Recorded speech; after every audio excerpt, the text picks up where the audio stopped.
Hello, good morning, good evening, good afternoon, wherever you are, and welcome to the latest episode of the Nordic Football Podcast. My name is Jonathan Fadugba, and as always, I'm joined by my esteemed colleague and friend, Steve Wyss. Steve, how are you, my friend? I'm doing all right, thank you, Jonathan. Good to have you on the introductions for once, actually. Smooth tones of yours to start the episode off. But I'm doing all right. I'm a busy man these days, and I know you are as well. But yeah, keeping well, and there's been a lot of football recently. Well, I normally take inspiration from you. You're very business-like on the intro, so it's good to. I think you set the tone well. But I'm happy to rotate every now and then, squad rotation. We are this week. We have got an exciting show, hopefully for listeners. A lot to talk about, and of course, we're on the home stretch really in both our seasons now. World Cup's coming, and the seasons in Norway and Sweden are close to an end. And we're going to start in Norway this week because, of course, we did mention it on the last show that it was nearly an inevitability, needed some sort of miracle. But there was no miracle to be found in Norway, and we do have new champions of Norway, and that's where we're going to start this week. Steve, present the champions to us. Who are they and what happened this weekend? And let's just talk about the champions for a little bit. Yes, they were knocked off the top of the table the last 2 years by Glimt, but Molde FK are back in the gold medal enclosure. They have won the Eliteserien title, and they did it by beating Lillestrøm with the last kick of the game. Actually, they won 1-0. Not that they needed to win. A draw would have been sufficient for them, but they have now won 12 consecutive league games. I had my tweet drafted 10 minutes from the end, so I had to change it when they scored a goal, which annoyed me. But yeah, congratulations to Molde. They are now on 66 points, and they're 15 clear of Glimt, and there's only 4 games left. So great achievement for the club. I think it's 21 matches unbeaten now for Molde. And like I say, they won the title 3 years ago, and they're back now on top of the standings in Norway. So we obviously offer them a massive congratulations from all of us here at the Nordic Football Podcast. Yeah, there was an interesting scenario yesterday where I think Rosenborg had played and they were second, but they were mathematically out of the title race. And I remember looking at the table and thinking, wait a minute, it's done, isn't it? But then obviously Glimt had that game in the evening match. And as you said, they needed a result, which they got. But of course, Molde did the job to get that title win done. I mean, it has been coming, but I think if you'd been listening to this podcast as a regular listener for the last 2-3 years, you'd have heard a lot about Glimt. The new kids on the block. We've talked so much about them. Molde have knocked them off their perch, Steve. After 2 years back to back from Molde, we thought maybe a three-peat would take place. I don't think you actually did in the season preview, did you? But I didn't predict this. The story behind this Molde turnaround. Yeah, I predicted Molde in third place this season, actually. I predicted Glimt to win it, Rosenborg in second, which everyone laughed at that prediction, Rosenborg. And actually, I think I've been proven right by them that they've been better than a lot of people expected. But I didn't see Molde winning the title myself, and I certainly didn't see them winning it at a country mile. It was absolute canter for them, really, in terms of that. But remember, at the start of the season, the garden wasn't that rosy for Molde. They lost some games early doors. I'm just looking back now. They lost it against Lillestrøm at home. They lost against Viking at home 4-3, and they were 3-0 up in that game. And I think after that, I definitely criticised them a few times. I wasn't too keen on this change of formation to a 3-4-3 system that they've been working very hard on in the off-season. And I didn't see the need for it. They had a very successful 4-2-3-1 for the last 3 or 4 years. And I didn't really get it, but they just managed to win a few fixtures. They sort of nicked a couple of 50-50 games, which on another day might have been a draw. And then, crucially, they beat Glimt at home, 3-1. And in that game, I think we all saw why they switched to this 3 at the back system. And it was almost a copycat of Jose Mourinho, how they got the better of Glimt last year, finally, in the Conference League. And it's quite clear that Molde have been obsessed about trying to knock Glimt off their perch. So they were definitely going to make sure they got the 6 points off them in the league this year. And a product of that is I don't think some other teams have been able to handle them as well as others might have thought. So it was kind of a bonus about that. They did have a couple of strange draws in the middle of summer. But, they're on an incredible winning run now. But all credit has to be given to the manager, Erling Moe, who I've always praised on this podcast. And once again, he's shown excellent man management skills. They've had a tough European run in terms of qualification and the group stage. And he's rotated the team really round well. They've had injuries as well to deal with. It's not been plain sailing. But now we have to praise him from a tactical perspective as well, along with his man management skills. But tactically, he has nailed it this year in the Eliteserien for sure. And now, it's up to the rest of the team to respond next year. Yeah, fantastic achievement from Erling Moe. I'm going to ask you a little bit about in a minute, because I know you have definitely talked him up many times on this podcast for sure, and it seems like you're vindicated. For Molde, of course, this is a continuation of a maybe sort of a golden era for them to a certain extent. This is their now fifth Eliteserien title, the fifth time they become Norwegian champions in their history. First title was in 2011, would you believe? I think that was under Ole Gunnar Solskjaer, I might be right in saying. And 2012, 2014, 2019, and now 2022. Erling Moe was an assistant during 2015 to 2018. He's quite an interesting character. I mean, he didn't have much of a playing career. Played for a team called Treff, I think. But I think he retire when he was 26. According to Wikipedia, he's a lifelong Coventry City fan. I don't know if that's true, but he managed Treff for 3 years, and then Kristiansund, and then Molde from 2015.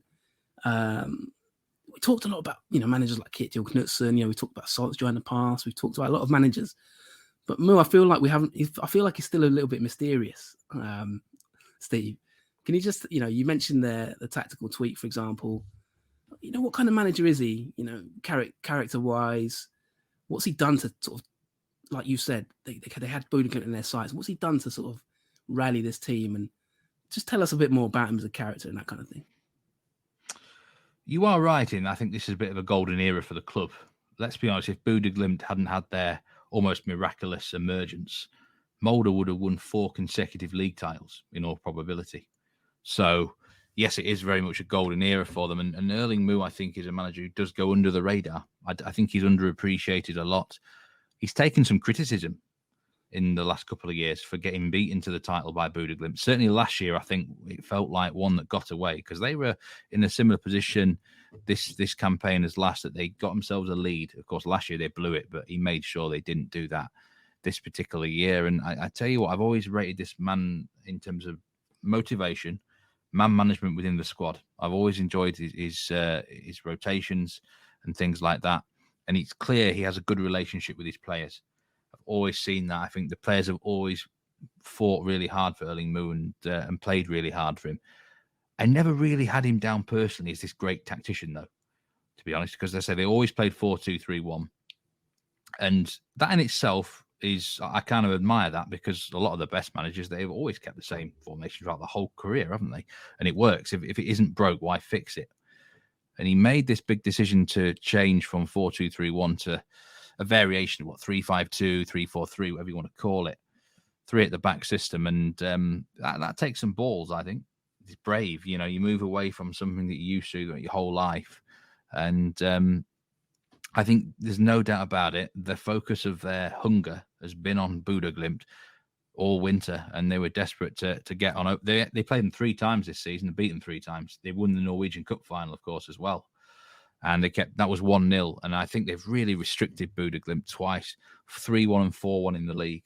So they've only conceded 2 goals against them in 3 games, which is really good. And, when you're that hell-bent on revenge, it can do a lot of things for you. And I think there's no doubt they played some magnificent football in those games. They've targeted Glimt and Erling Moe. He's a quiet sort of guy. He's not the outspoken figure like some of these managers are. And, he just gets on with his own business, really.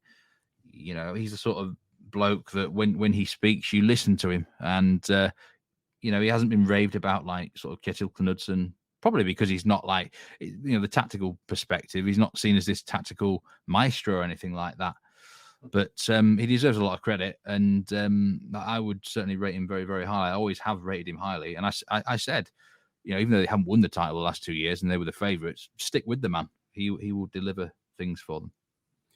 And this formational change, was that literally just inspired by Glimt? Or was that kind of, what made him change the tactics? Was it literally just a chat? Because I remember you said that he kind of tried to match them and learned a lot maybe from Mourinho in the recent pod. Was that literally the rationale at the start of the season? Or I know you said obviously he changed it as it went along and that took some bravery. But was that kind of his decision, the coaching staff? Like what was the rationale behind that change? And was that the key to the season, do you feel? Well, what he said, the official line from him at the start of the season or at the beginning of the season was they wanted some better defensive rigidity and structure. And that's why, you moved to 3 at the back. You should, in theory, be more secure and safe. And the initial start of the season, it wasn't great. They could say they conceded those 4 goals to Viking. But they were, there was a couple of clean sheets early doors as well, which were quite impressive. And I definitely put it down to, I think that was pretty accurate that he wanted better defensive rigidity. Then they played Buda Glimt twice in fairly quick succession, League and Cup. And then I'm suddenly realizing, do you know what? I think he's just done this formation just to match up to Glimt. I think it was a massive, massive reason. Not the only reason. There'd have been other factors as well. There's no doubt at least 25, 30% of the reason to change this formation was to basically get a better matchup against Buda Glimt, who, Molde might have thought this was going to be a really close title and that the results between themselves and Glimt might decide the title. It hasn't been that way, but I think the 2 times they beat them, well, 3 times they beat them were massive hammer blows. So I do definitely think it was a major factor in why he decided to switch.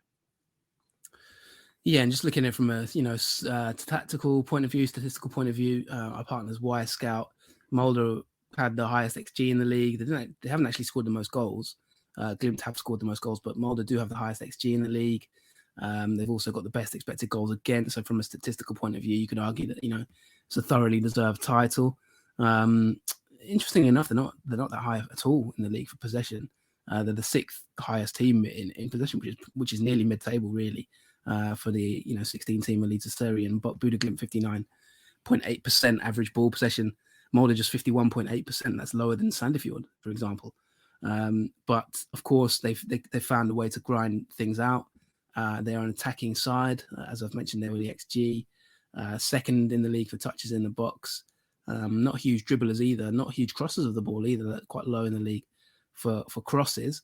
Sarpsborg, by the way, number 1 for that, which is interesting. But then again, Glimt aren't Glimt are 4th and Molde are 6th for crosses. So yeah, just gives you a bit of an insight into kind of maybe the style, how they try and play the game. The 2nd for touches in the box compared to Glimt, who are top. Steve, I want to just ask you for some key men behind this title triumph. I mean, you can run me through the whole score because obviously every single player at the club deserves a huge amount of credit, even the squad players and things like that. It's always a team effort. But, could you just touch on 2 or 3 names that maybe you feel have been fundamental to this 2022 gold medal for Molde? Yeah, I think I'm going to give you 3 or 4 names here. And I'm going to start with my man, David Datro Fofana, who I'm not sure of his exact statistics, but what he has done, look, he's the one player in this team that's got tremendous athleticism and pace, and he's too good physically for the Eliteserien defenses. Simple as that. His burst of acceleration is unbelievable, and he enables them to stretch games. And whilst his finishing hasn't always been there, when you've got that sort of threat, you just have to respect it, don't you? And I think it puts fear into defenders. You often hear ex-pundits talk about, or ex-players say they just really feared that speedster who could get past them. Mark Overmars back in the day, someone like that. And so I think he's been a key player, and I think he probably is their top scorer. I'm not actually sure who the top scorer is. I think it's Fofana. He should, however many goals he's got, he probably should have 5 or 6 more. But for me, the key difference between themselves and Glimt has been the defence. So for me, it's been some defenders that have stood out for Molde. And the goalkeeper, actually, Jakob Karlstrom, who I think has had a very solid season under the radar. And it wasn't a transfer that I was a big fan of. I said at the start of the show, I thought they could have done better than him. They got him in from Tromsø, and I thought they would have been, they could have looked abroad perhaps for a replacement in the goalkeeper. But he's done brilliantly, Jakob Karlstrom. I think he's saved him at crucial times and been very professional. I can't ever remember him making a mistake this season, which is a testament to a keeper. And then in defence, I think Martin Linnes, the right wing back, has had a tremendous year, both defensively and offensively. He's contributed with a lot of assists, some goals. And, from a defensive point of view, his experience has been excellent. And a shout out definitely to Benjamin Hansen, who they signed from Haugesund. And another, they definitely, they had a great transfer window back in the winter. At the time, it looked to me like a pretty average one. But looking back, they really did sign some excellent players. Benjamin Hansen and Erik Horgan from Östersund. I didn't like that transfer either. This is a guy that's come from a relegated team. But they've both been really solid. I do like him, though. I think he's a good player. I know. I remember you said you liked him. I didn't like that. I never liked players who've been relegated. But I didn't expect him to be as good as solid as he's been. But Benjamin Hansen, the big man from Haugesund, has had a very, very solid year.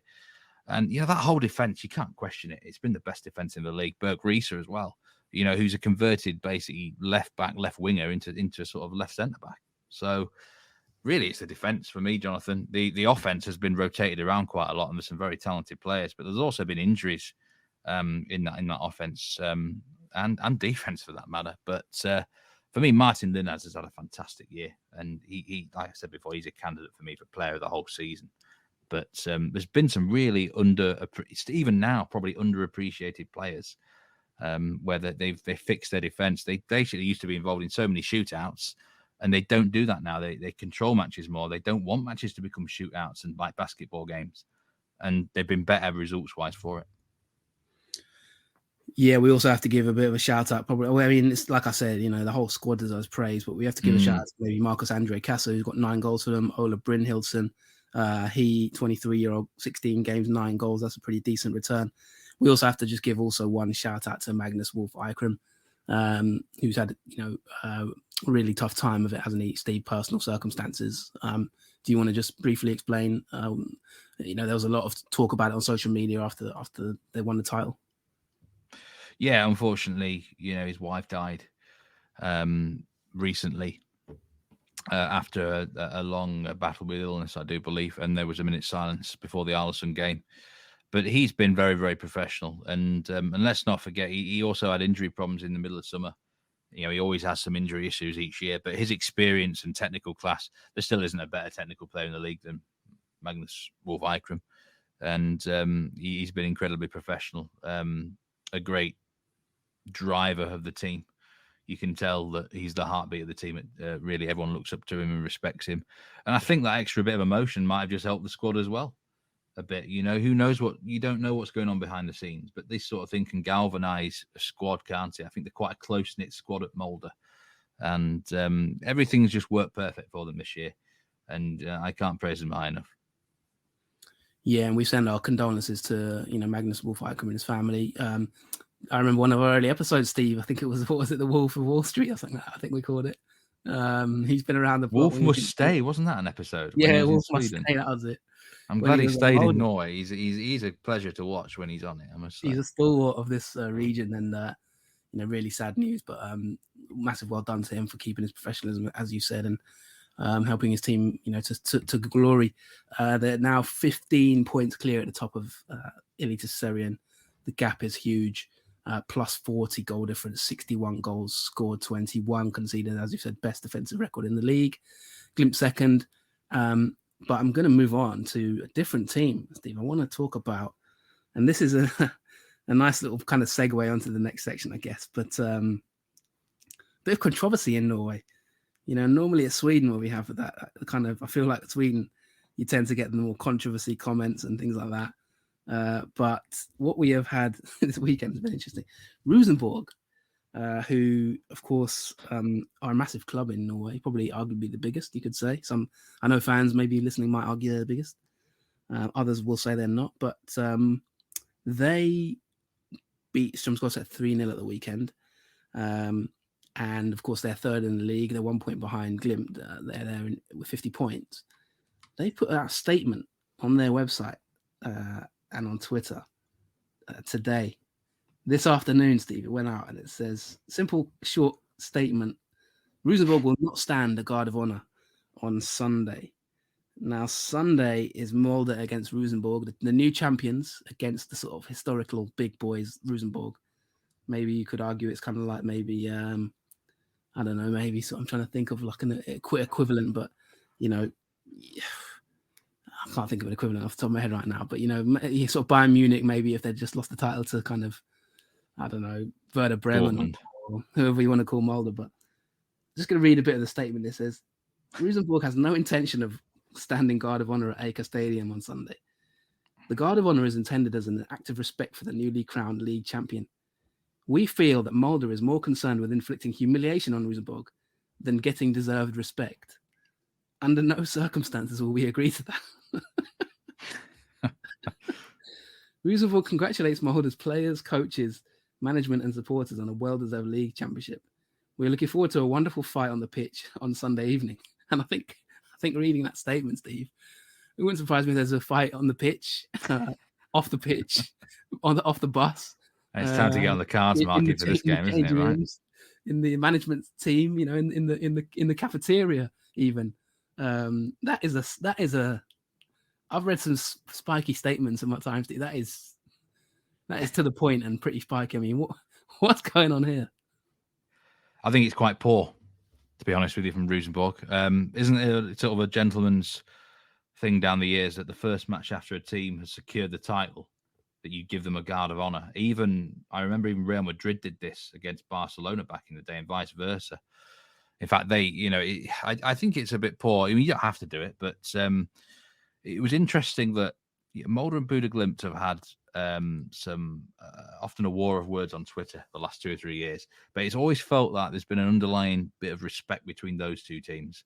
For example, when Molde won the title, Bodø Glimt, there was a big thing on their Twitter praising Molde, congratulating them on the title. I didn't see that from Rosenborg. All right, they've put that in the statement there now today, but there's definitely quite a bit of bad blood between Rosenborg and Molde. It just always has been. They are rivals, historical rivals, competitive rivals.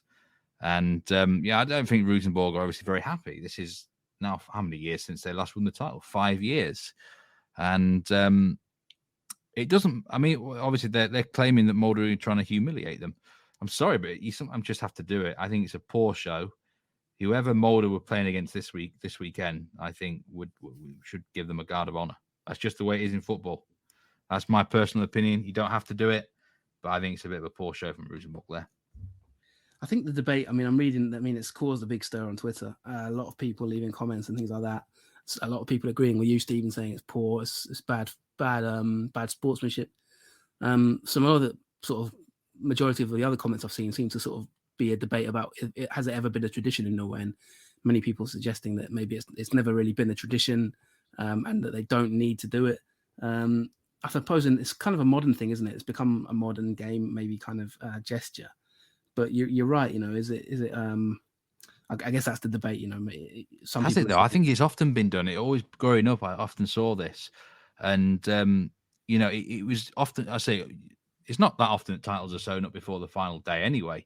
In some cases, but usually it was the first match after a team had won the league. You'd give them that guard of honor, and if it was like the Real Madrid Barca thing, sometimes that would be given as well. If it was like, El Clasico isn't often fixtured, is it, that late in the year? But I remember Barcelona had the title sewn up by about March on one occasion, and Real did it. Grinding their teeth for sure, and I'm sure it hurt. But if they hadn't done it, then it would have just been a terrible look. So it's a very opinionated thing. Rosenborg have made their stance here, and it's going to make actually a game which quite a spicy game, I think, now, because Molde will no doubt be desperate to stop Rosenborg getting a medal, and they'd love to beat them. Yes, it's gone from a sort of nothing game really, with nothing riding on it, to like now. I mean, those are some Yeah. strong words, intention of humiliation. I don't think that Rosenborg helped themselves in the last couple of years. There's been some strange stuff, hasn't there, coming Yeah, out? I just don't think the club helps itself sometimes. I really don't. It feels like they're really bitter about not winning at the minute. That's yeah. how it Someone feels on to me. Twitter said that we've won the title 26 times. Some teams gave us a guard of honor, some teams didn't move on. That's one comment I've seen on Twitter, and quite a lot of others. Steve is saying like it's Rosenborg claims to be the biggest club, and this is a poor showing of it. One of the regular sort of followers that we have, and a good follower on Twitter, David Weatherston, he says, really poor that. Rivalry aside, respect their achievement with the guard of honor, then beat them off the pitch after it. And I think you kind of echo those thoughts, Steve. So yeah, as he said, Rosenborg 26 times Norwegian champions, but they have not won it for quite a while. Molde and Glimt have been sort of taking over, Steve. What do Rosenborg need to do from here? Because I mean, that is a pretty, like you said, a pretty bitter statement. And usually, in my opinion, when you give that kind of chat, you need to be able to sort of back it up. Can they beat Molde this weekend? And they could do, because going forward, yeah, even a third. I mean, you predicted them second. You were quite high on them, but really, for such a massive team, 26 titles to Molde's 5, they should be aiming a bit high, shouldn't they? Where do Rosenborg go from here, apart from Sunday? People were saying they're going to be like 5th or 6th this year. So I think as long as they finish in the top 3, which I think they will, then it's a good year for them. But they still have Bodø Glimt to play as well the week after. So that's a huge fixture. But they'll get them on the back of a European game. So I think they've got a good chance there. I mean, what do Rosenborg need to do to win a title? They need to probably improve their defence. I think it's fair to say. Their offence has really sprung into life the last 10 games. Kasper Tengstedt signing was fantastic in the summer. They got a hold on to him. He won't be easy to hold on to. I mean, his statistics are unbelievable since he signed for the club. So they need to keep hold of him for the whole of the next season. There's no guarantee. I quite like how they've performed in the last couple of games, actually, Rosenborg. They've been very professional. 2 clean sheets in a row. Kjetil Rekdal, I think, did not enjoy the 4-4 draw with Christiansen. And I think it was a couple of performances which you'd have seen last season when he was manager at HamKam, where HamKam defensively last year in the Obos were incredibly tight. And I think that's what the sort of thing he wants at Rosenborg long term. I think he wants a team that can control games more rather than get involved in these shootouts all the time. And I've seen signs of that in the last couple of games. I mean, the XGA against Vålerenga, they restricted Vålerenga to 0.03 XG in that game. That's quite impressive against a Vålerenga team who've been on fire recently. So I think if they can sort of work in the off-season, you don't want to lose your offense. You don't want to be relying on like only scoring 1 or 2 goals. But if they can keep a few more clean sheets, improve their away record a little bit, because they've been brilliant at home, their away record's been a little bit patchy, then they could potentially become a title challenger. The problem they've got is the last 3 or 4 years, the last 3 or 4 champions have been magnificent in terms of points totals. 66 already for Molde. I don't think Rosenborg can win a title at this point in time if it's more than 62, 63. So they need to hope that those 2 teams, and anyone else for that matter that might resurge, don't have a brilliant season. But they can definitely compete for the title if they have a good winter transfer window. Yeah, and you mentioned Tankster. We do actually have a couple of listener questions, and I'll start with one from as Molde are the champions. I'll start with Lord Moldavort, at L Moldavort on Twitter. What a great name. Yeah, great Twitter name. I'm assuming, a Molde fan. And he says, when will Sivert Mansverk dominate the Premier League? Mansverk is a 20-year-old midfielder playing for Molde. He's played 21 games this season, so he's been quite prominent. 1 goal. First of all, what kind of player is he? And I suppose it's slightly tongue-in-cheek, but when will he dominate the Premier League? Well, yeah, this is a player we haven't even talked about yet. He's a midfielder, and it's one of those positions that sometimes it's a weakness in my analysis. I don't always pick up on this sort of player. If it was you covering this league, you'd be all over him because you love this sort of defensive midfielder role who goes under the radar. You're definitely the goalkeeper, man. This position has just never been one I've found easy to analyse. It's just one of those things. But there's no doubt he's been brilliant in that middle of the park. And I'm sure he's done a lot of great actions, which I've not even noticed properly. 20-year-old who has got a great technical ability. Don't underestimate his. He scored a couple of clutch penalties early in the season, including that penalty in the Norwegian Cup final, of course, which got them the win. So I think that was a big moment for him. But that midfield, himself, Marcus Korsa, youngsters like Breivik have kind of taken over from the old guard like Etsaz Hussein. So, yeah, it's been a midfield engine room which has been young and exciting for Molde. Mansverk, I mean, look, it's a big step up. That position is such a hard position to play in a top league. It's all well and good in Scandinavia and that. But, why not give him another year of development? Maybe he'll move on this winter somewhere else. Who knows? But dominate the Premier League. He might do. He might not. I don't really know, Jonathan. Yeah, he's still very young. Fair enough. You've answered that very well. He's a Norway under 20 international. Sorry. Keep an eye out for him. I might have a little watch for him because I do love a midfielder. This definitely would be your sort of player. 100%. Yeah, he's the sort of player I'll be all over. And we've got a question from at So Rare Norway as well. He says, how big must the bid be to make Rosenborg sell Holzer and Tengstedt this winter? And we've also got Football in Denmark, Football in DK, a good friend of ours. He also asked a similar question. Will Tengstedt still be at Rosenborg at the start of next season? He's got a follow-up question. But let's just start with Tengstedt because you mentioned him.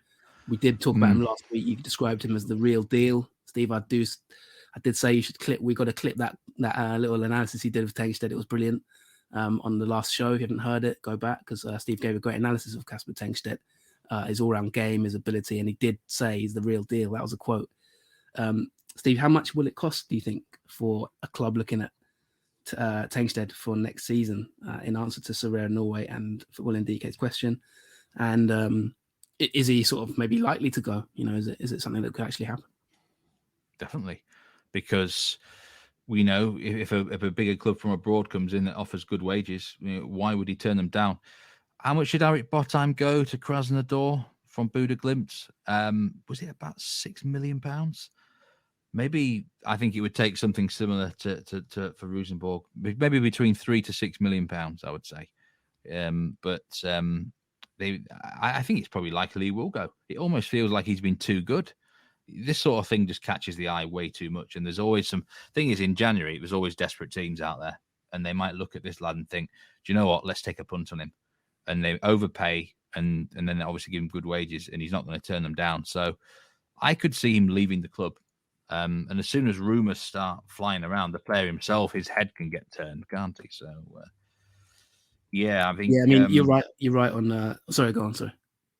I answer the question. I actually don't think he will be there at the start of next season at Rosenborg. That's a big rise. Yeah. You are correct. Well, roughly on Botheim, 6.75 million according to Transfermarkt to Krasnodar. That's a hell of an amount of money. Just to repeat, if you didn't listen to last week's show or the last episode, Tengstedt's a 22-year-old Danish under 21 international at Rosenborg. He only joined in August from Horsens. But for £900,000 according to Transfermarkt, he's been incredible, hasn't he, Stevie? As I said, you've already called him the real deal, and he's got 14 goals in 19 games. That's just outrageous.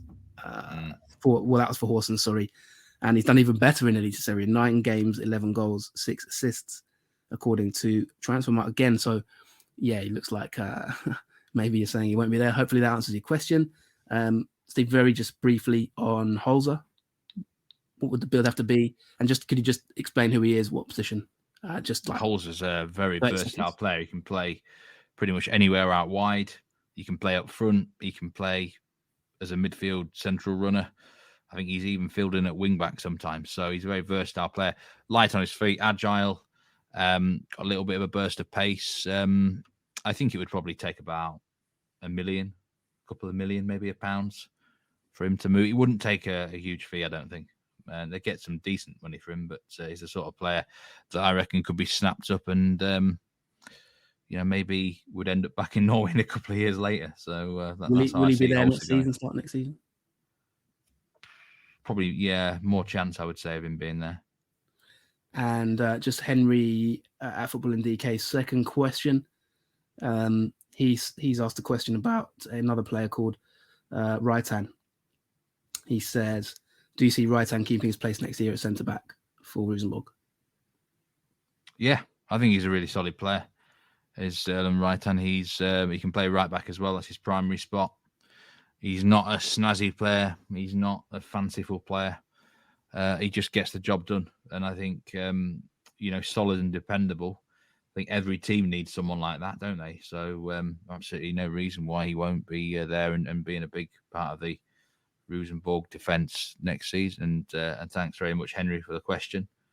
We wish Henry all the best with his own podcast, of course, these days.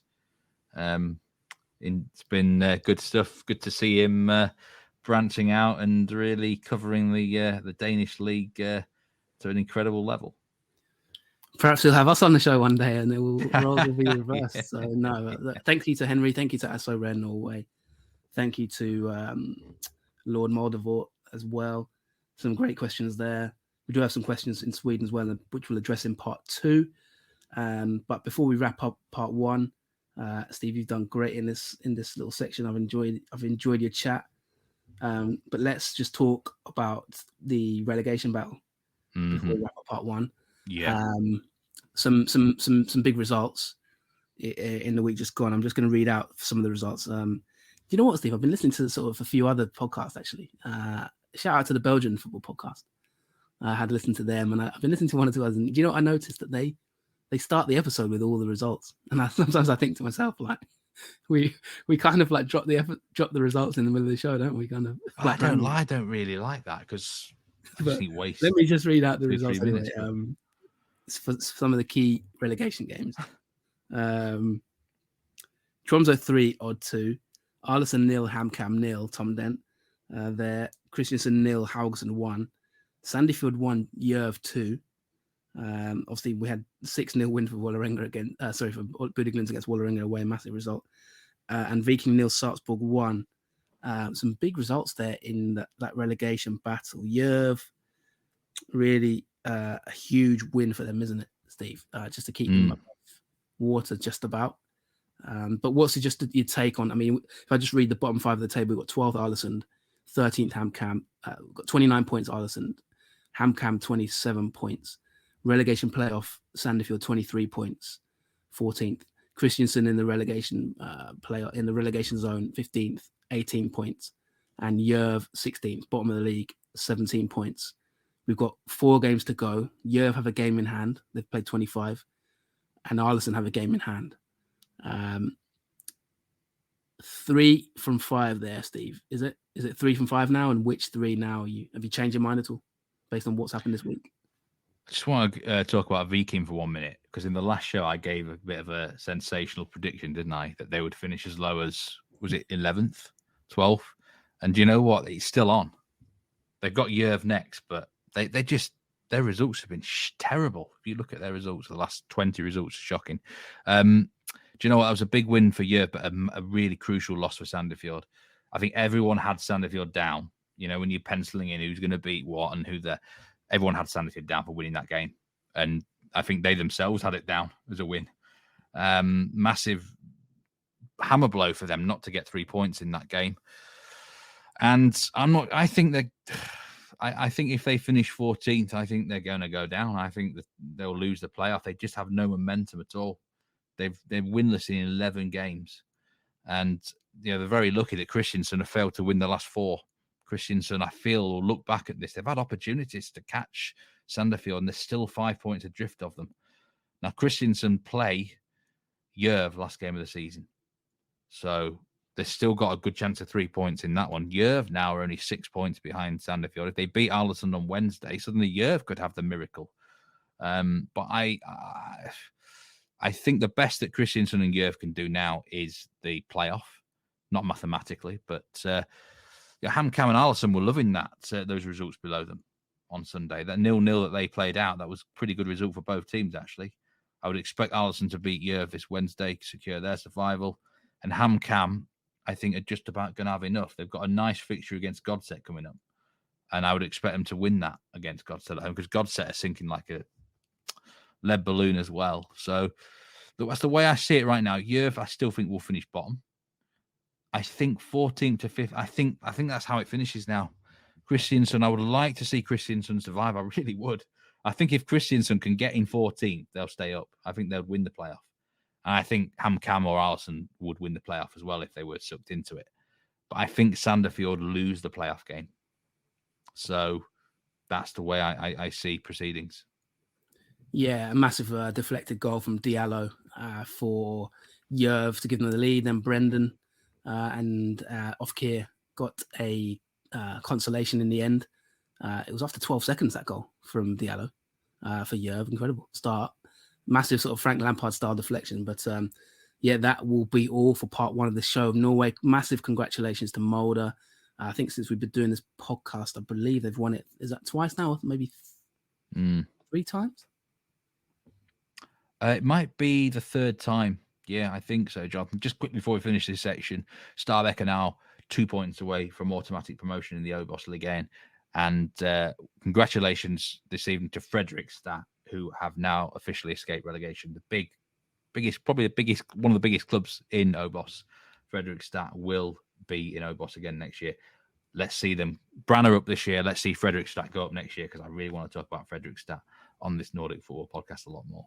Yeah, and just on the Sandefjord Yerv game as well, I saw your comment, saw your sort of tweet exchange with Sean Constable, a good friend of the pod, and I've seen reports coming out today that he's been linked with the Exeter City job, doing the rounds on Twitter. So let's see how that goes. But of course, good shout out to our good friend there.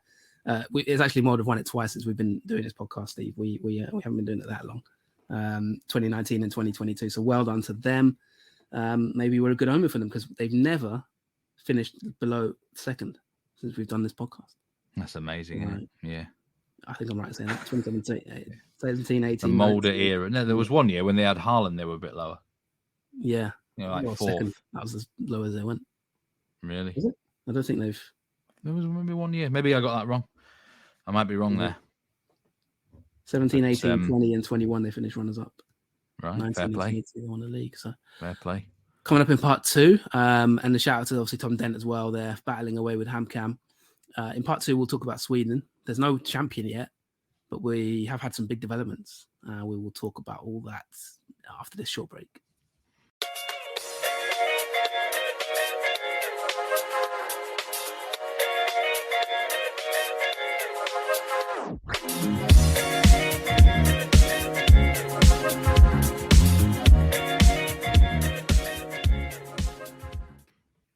Welcome back to the Nordic Football Podcast. I'm Steve Wyss, and I'm with Jonathan Fadugba. On to Allsvenskan matters, Jonathan, now. And, you know, the last time we talked, it was probably still, a 5-way battle for the title, certainly 4-way battle. And you could hardly, fit anything between the teams. But there is now some daylight at the top of the standings. And the daylight is for Häcken, who with 4 games left to play have a 5-point gap. They will never have a better chance to win the Allsvenskan, will they, Jonathan? Talk us through the results of the last couple of rounds that have impacted the top of that table. Yeah, huge few weeks of developments. I think that you're right, Steve. Is this the year of Beko Häcken? Is this the year of the bee? Is this the year, like the Wu-Tang Killer Bees? Is this the year that the title goes to Hisingen, my former home? Yeah, they obviously, I think they had a bad few results when we recorded the last show. They had struggled in certain games to put teams to bed. Steve, they kind of gone off the boil a little bit. There was a few games where they hadn't taken advantage of it. For example, Kalmar, they drew. They drew a lot of games, a lot of big games, and we did discuss it, didn't we? Is it now over for them? And I did say on that show that maybe when they start playing the bigger teams, it might actually suit them. Now, obviously, I'm not going to say GIF Sundsvall are a big team, but the week before that, Steve, they went to Djurgården and won 1-0 in a massive result for them. That was to beat DIF, their biggest title rival, in their own back garden. And then they followed it up this week, then just gone with a 4-1 win against GIF Sundsvall, pretty comfortable against the bottom team in the league, the worst team in the division, based on points. So although they've drawn 4 of the last 6 games, they haven't lost since July. at home to Jurgen, of course. So one thing you can say about Häcken is they're not maybe, although they've been drawing games of late, they've not lost, and this has been the hallmark of their season. Steve, they've only lost 2 games all season. They managed to hang in there at times. Obviously I mentioned that 4 draw streak. They went to Varberg and drew. They drew at home to Hammarby.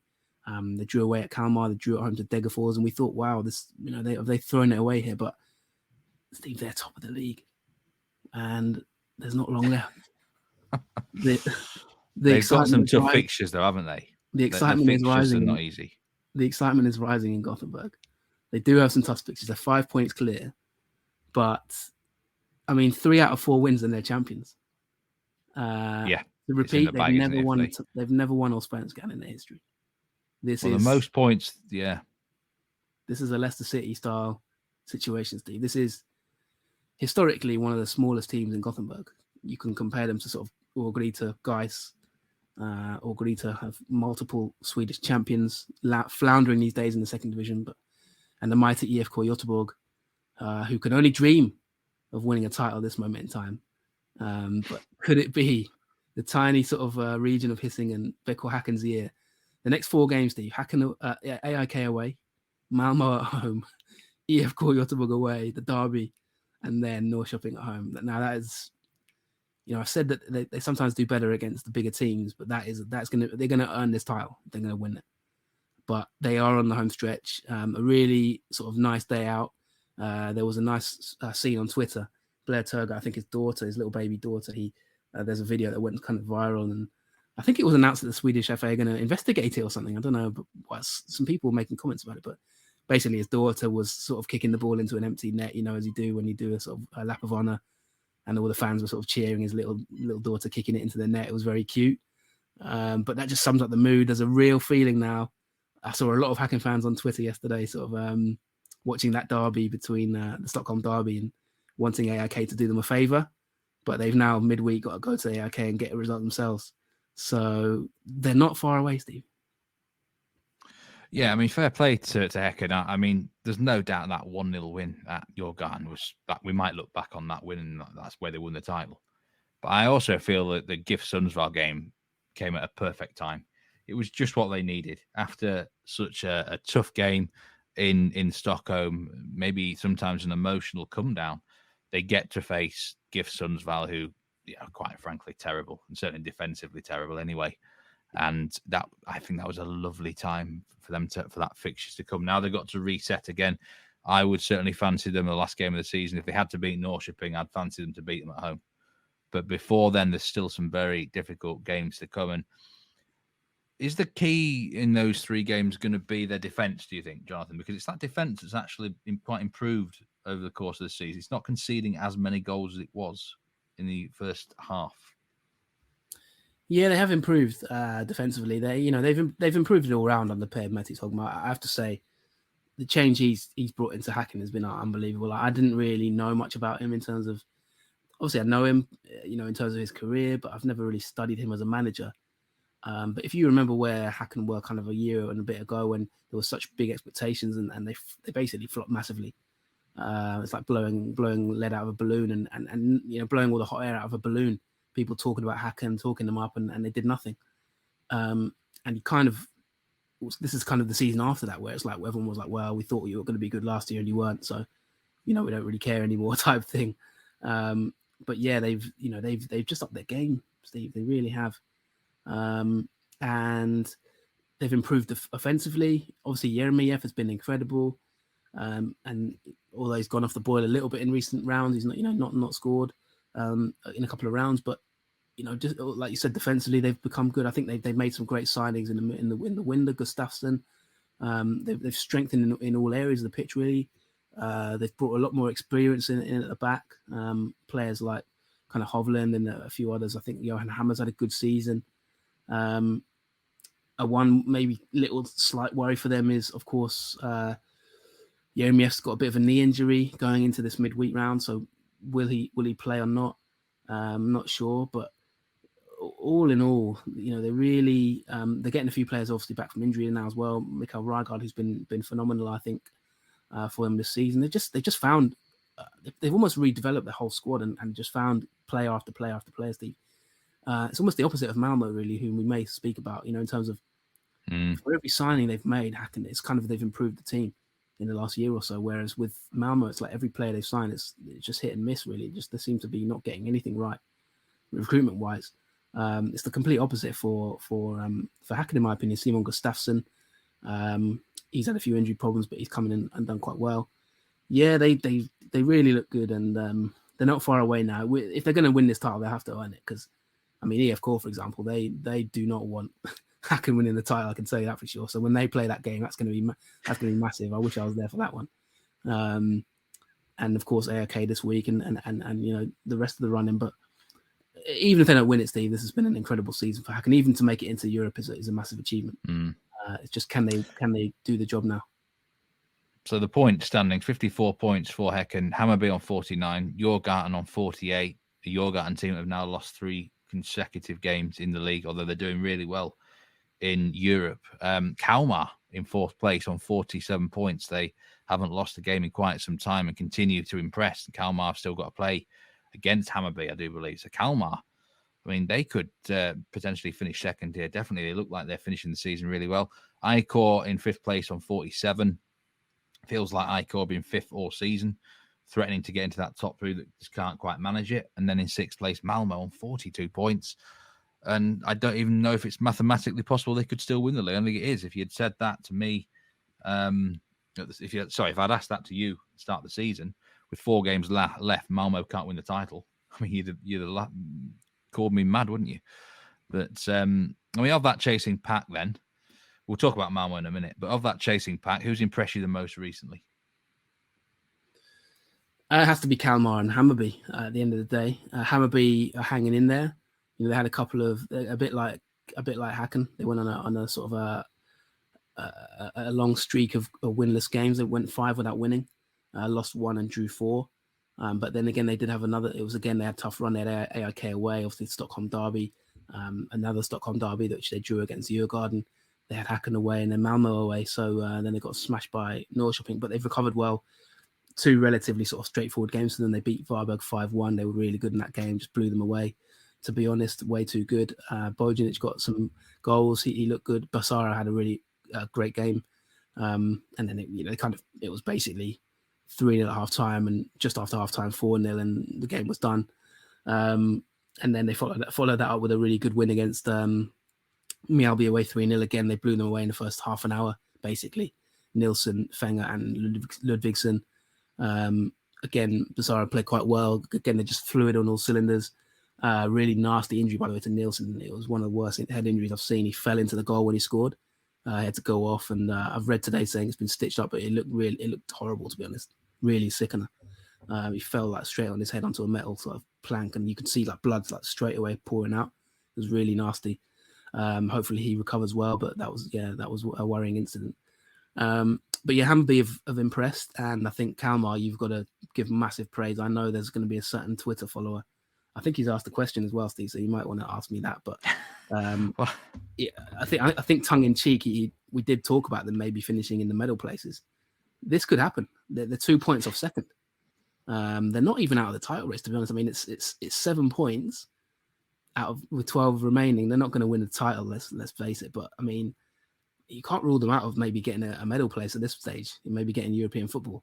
Kalmar's rise has been incredible, and especially there's a lot of rumours now linking Rydström, who I've talked about a lot. I wrote a Y Scout blog at the start of this season about him and his tactics.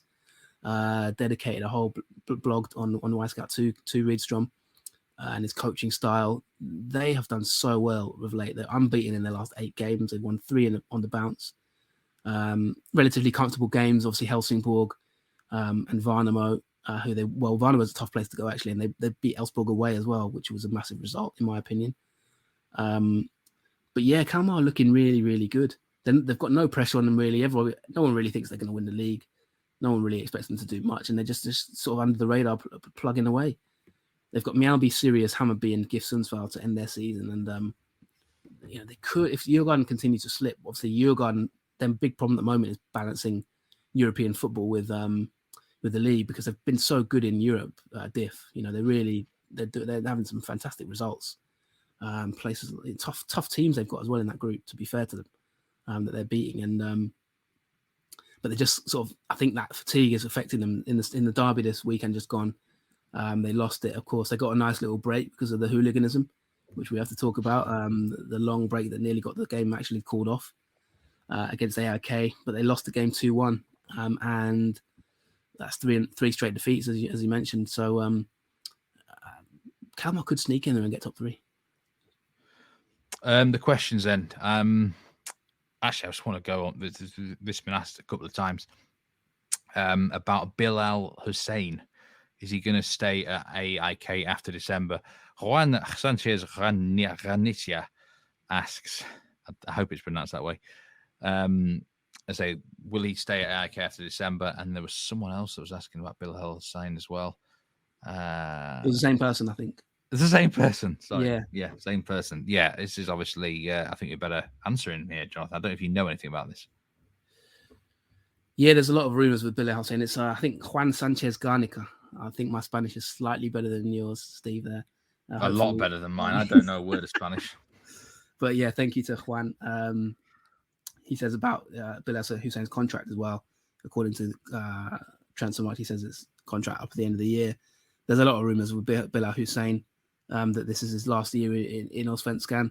I think there's been rumours about him for quite some time, to be honest. He was in our Allsvenskan 10 to watch. If you haven't grabbed that Patreon and still got time for it for 2022, patreon.com/Nordic Football Podcast. We did a whole video, basically blog on him. Talked about his key attributes, his skills, his best qualities. I think that, I don't think he's had his best season, if I'm honest. He had a bit of an injury problem at the start of the season, and he came back and looked really good when he came back, and he had a few assists and contributed really well. But I don't think it's been like a vintage year for him in terms of like really getting the attention of big clubs. I think he's been in and out of it, really. He's been linked to a lot of clubs. He's been linked to teams like Celtic. He's been linked to Bologna quite heavily. I think Bologna is maybe a potential destination for him. I kind of feel like he might end up maybe in Holland, Netherlands, somewhere like AZ Alkmaar or kind of a Groningen.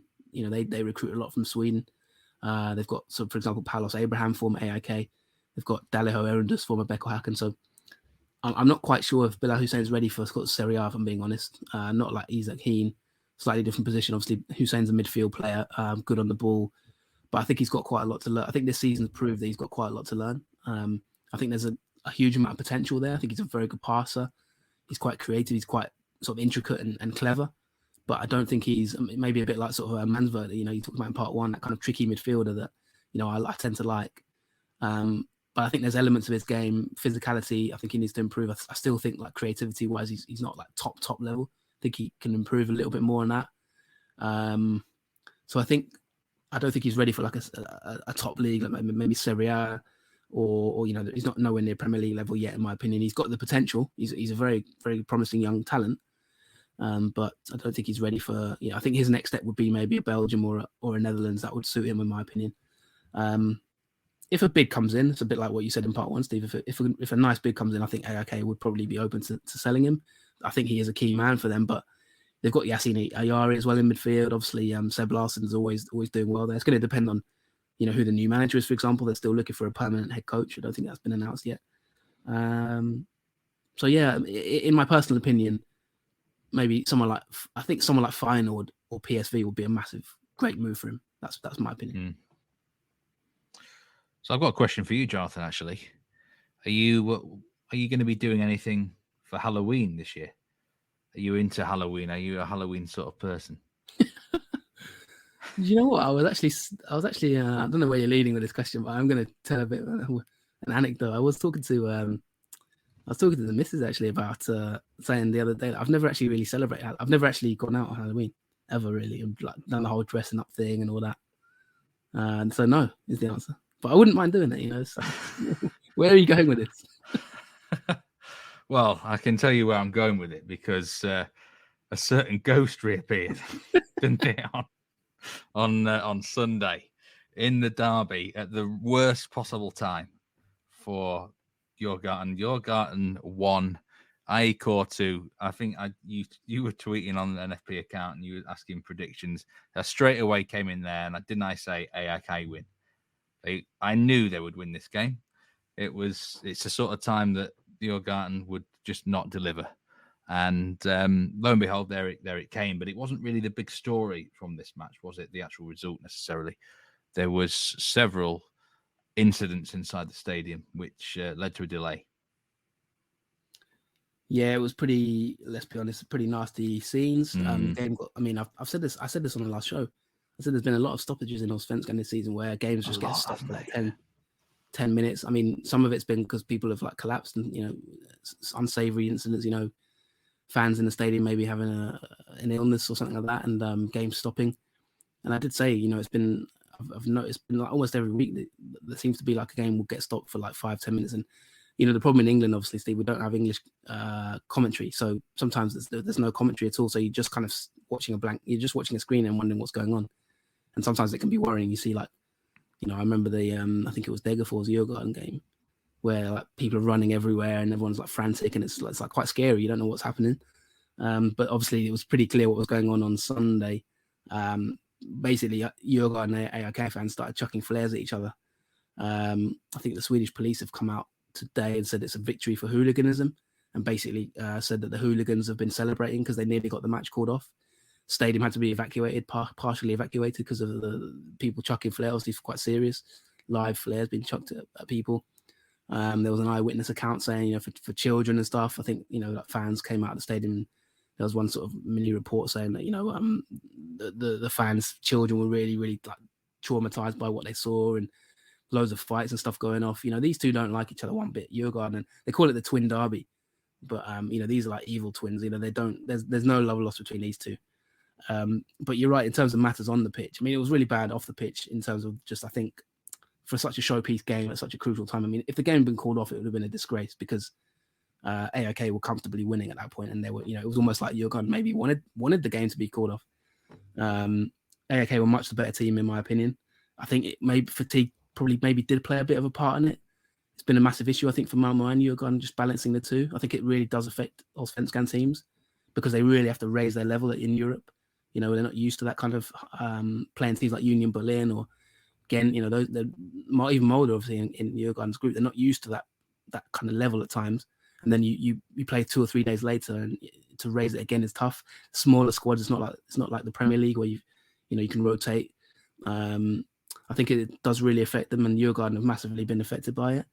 But yeah, no, in terms of the ghost, it was quite a funny tweet on AIK's account after the match finished. They said when the game ended, they tweeted, "Derby Kings again. This result means that AIK is still undefeated at Djurgården's home after 10 seasons."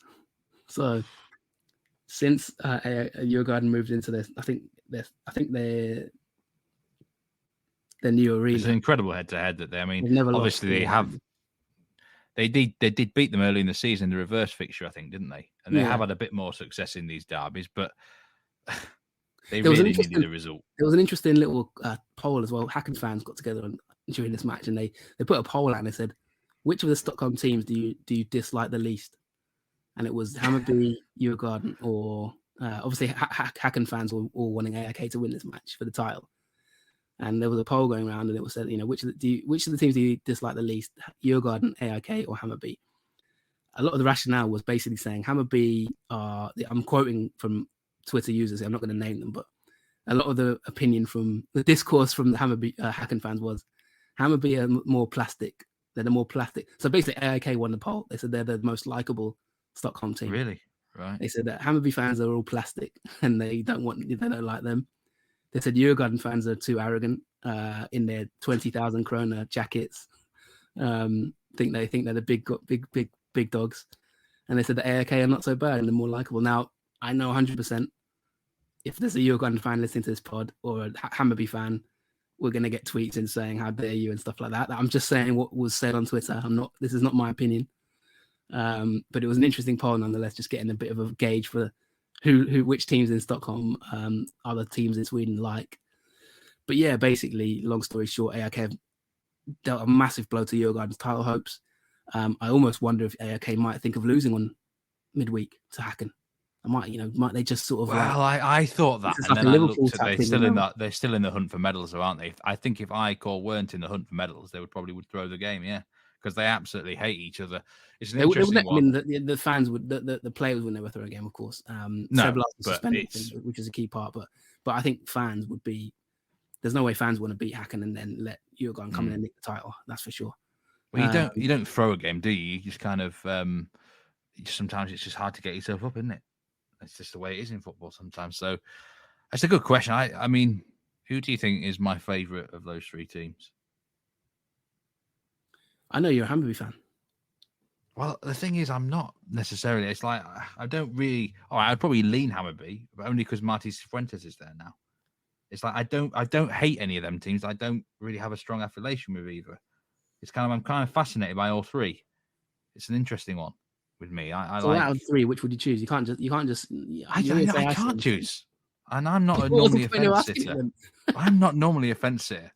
I mean, I have no point asking you because I won't get an answer. I know the answer really. It's because it's EF Core because you started liking their anthem before the match. The stadium. In Gothenburg, definitely. I'm not going to lie. In Gothenburg, definitely EF Core is my favourite team. Well, anyway, if you're an ARK, Hammarby, or Djurgården fan, tell us which of the teams you hate the most. And if you're just a general Allsvenskan listener, tell us which of the Stockholm teams do you like the most or dislike the most. I'm interested to get a bit of a gauge because that was the opinion from Häcken, but I'd like to know the general opinion as well. It's always that kind of thing always interests me. There were some really interesting comments from Häcken fans. Some of them I can't repeat because it's they're a bit naughty. But let's move on. Obviously, like I say, we got to talk about Malmö before this podcast finishes. So they're down in sixth place. It's been terrible. I've actually watched a couple of their games in Europe recently, and it's been dire football. But the latest nail in their coffin is this defeat to EF Core on Monday evening, a match that they seem to be in full control of and somehow lost, Jonathan. But what a terrible domestic season for Malmö. Yeah, and I don't know if you're going to read out the results from this week, but they've lost 2-1 this evening as we record to EFK Göteborg. I did say before the match, this is I said on Twitter, this is kind of a game where there's not really like it's not like a local rivalry, but it's almost a bit like maybe not Liverpool, maybe like Liverpool Arsenal type thing, kind of like two really big clubs in the country, but not necessarily like a local rivalry. Maybe Man United. You could argue Man United, Arsenal, two of the most successful teams in Swedish football history. They just don't like each other. There was comments before the game where they said that I would love to. I think one of the EF Core players said I would love to sort of put a spanner in the works and cost Malmö European football. So there's that kind of they just don't really like each other, and essentially that win for EF Core puts Malmö's title hopes to bed now. They're 12 points away. They're not going to win the league. They might not even finish anywhere near the top three. It's going to be probably the lowest finish in at least 4 or 5 years. It's been a disastrous season for them, Stephen, and I've seen a lot of fans coming out basically and saying that they want massive changes at the club. They finished third in 2018. They apart from that, they've pretty much been second most of the time or first. So for them to be finishing, maybe fifth or sixth at this moment in time is a real kind of disaster, to be honest. I think the sort of interim manager thing hasn't worked. I don't think they were decisive enough when they got rid of Milos Miljovic. They brought in the sporting director, Andreas Georgsson. He's taking a lot of flack now from the fans, really, because obviously he's in charge of the general recruitment and then obviously took interim charge and it went even worse. They've now got Arga Herida, and a lot of people are saying, well, it's not much he can do.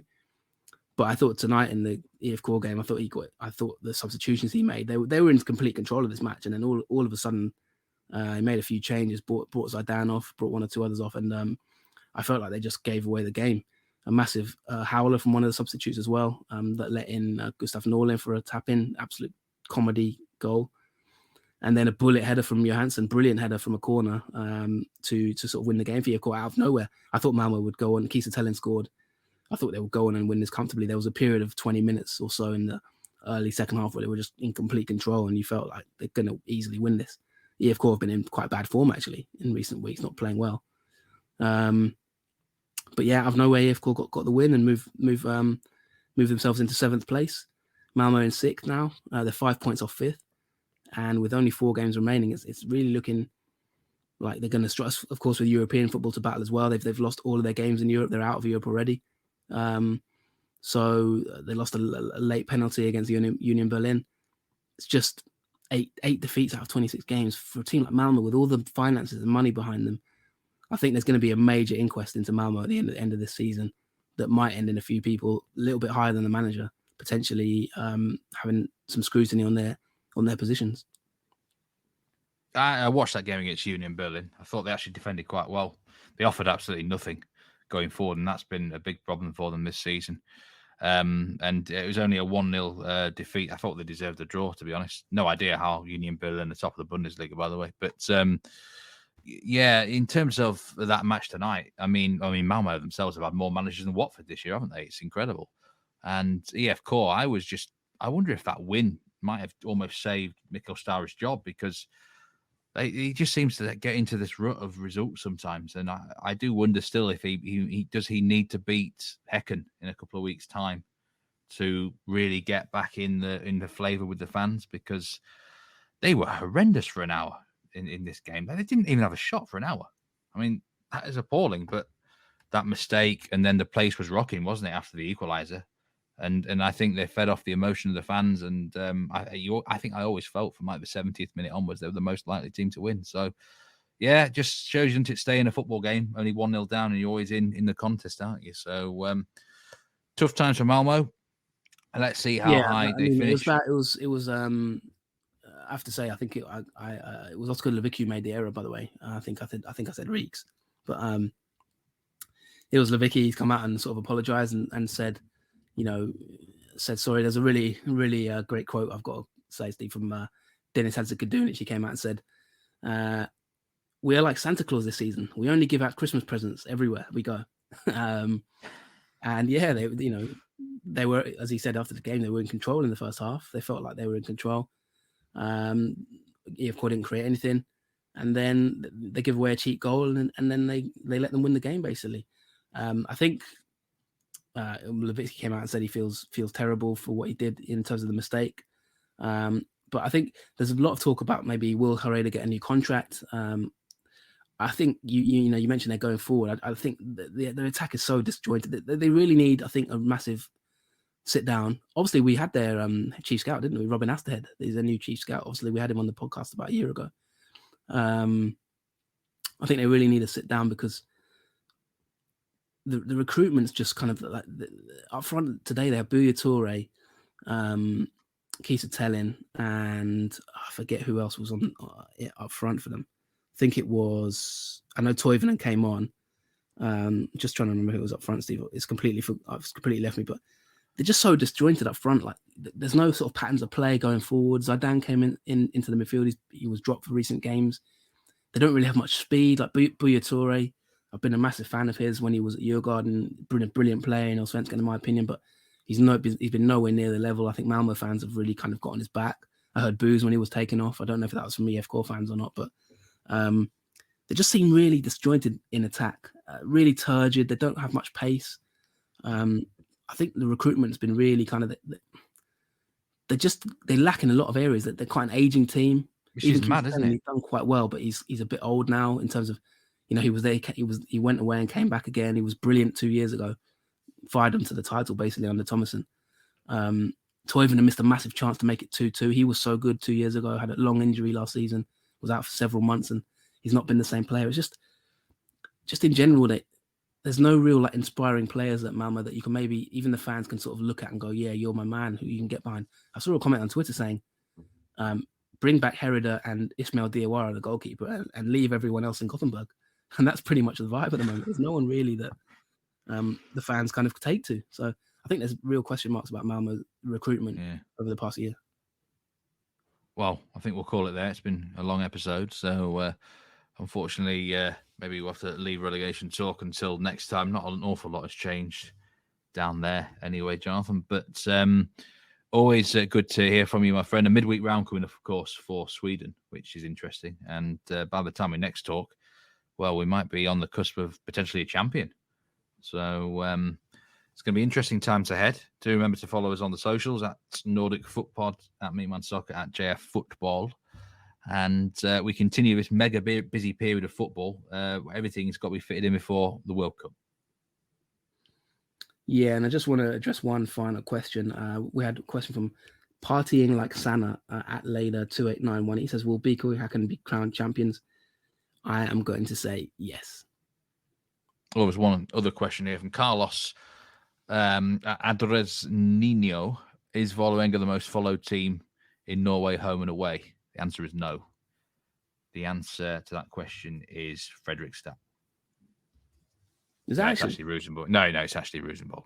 But I was quite happy to see Fredrikstad win today, so I'm kind of full of them. Yeah, you are talking about them a lot. They are one of the biggest follows, though. They are followed well. Just on them, we're not going to talk about relegation this week, but just on the Superettan, it's looking like Bromma could be coming back to Allsvenskan along with Halmstad. Both of them are quite clear at the top. I think Oster's a third. I'm going for it, but it's looking like Bromma will be back.